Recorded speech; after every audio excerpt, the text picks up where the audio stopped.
The final question over there, please. Thank you.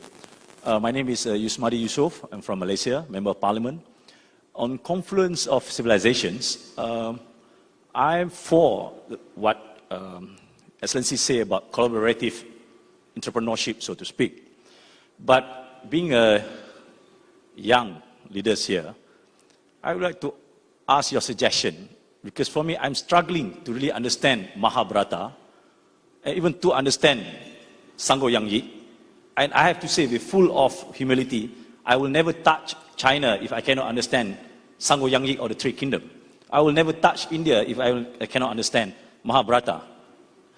But at the same time, you mentioned unity in diversity, which I know, as a matter of fact, is a very, I would say, effective principles, all this while practiced in Indonesia.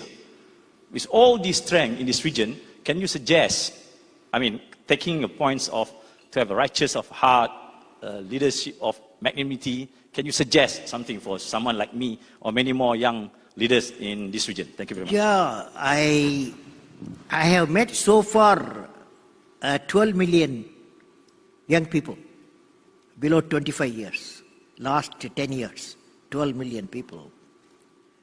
One of the questions they ask me is how I can be a unique person. How I can be unique person. Now, when I study religion, I have studied all religions. There are two components in every religion. One is theology, another is spirituality. Now, theology very special for every religion, you can't touch it. If you touch it, you had it.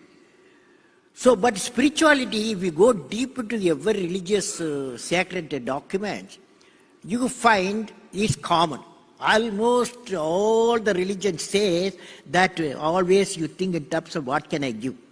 That is the spirituality. So I am advocating, why not we connect the spirituality component of the religion and get a bridge, get a bridge to religions, that society and then civilization. That's my push. You can ask me, is it possible at all? Is it possible to connect the religions? I give you an example. Somewhere southern part of India, there's a place called Tumba.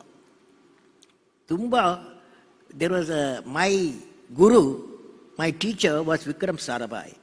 He wanted to establish a space research center there because the equatorial region, the equator is passing through nearest area.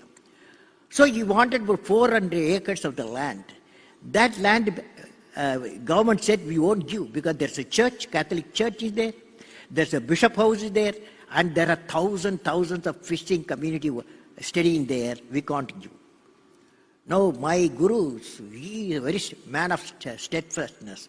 He said, you give me solution, how do I get that land? They gave other type of land. Then he said, only one person can help you, that is Reverend Father Peter Pereira. Reverend Father Peter Pereira, Prasada, Vikram Sarabhai, my professor, met him.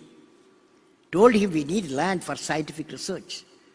And Reverend Father said, Bishop said, oh Vikram, you are asking me my home, Bishop House, you are asking me my God's home, and you ask me my people's home, thousands, how can I give? But both of them, both Professor Vikram Sarabhai and Reverend Father Peter Pereira, they had commonality between them. They can smile at difficult time. They smiled. Next day, he was invited to the church, and he went to the church. Vikram Sarabhai went to the church, and the Bishop Reverend Father Peter Pereira introduced Vikram. Here is a scientist. What science do? Science helps people materially. It gives a telephone, it gives the mic, it gives the health care, it gives some prosperity, and agriculture productivity increases. And what preacher like me does, that is a bishop, what he does, he gives peace to the people. Peace to the people. So science and spirituality, religion, have to meet together. Can he use the land of 400 acres for scientific purpose? There was a pin drop silence. Then all of them, thousands of people, they got up, they said, Amen.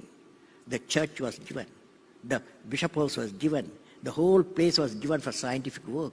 But here we see the two great minds of two religious minds, even spiritual and scientific mind, they work together. It is possible to connect the societies. And this is the type of message we should collect nationally, internationally, spread the message, connect the civilization and societies. Thank you, President Kalam. President Kalam demonstrated today that he straddles the pillars of scientists and technologists as well as that of a humanist. He has given us a thought-provoking address, and could I ask you to join me in thanking President Kalam?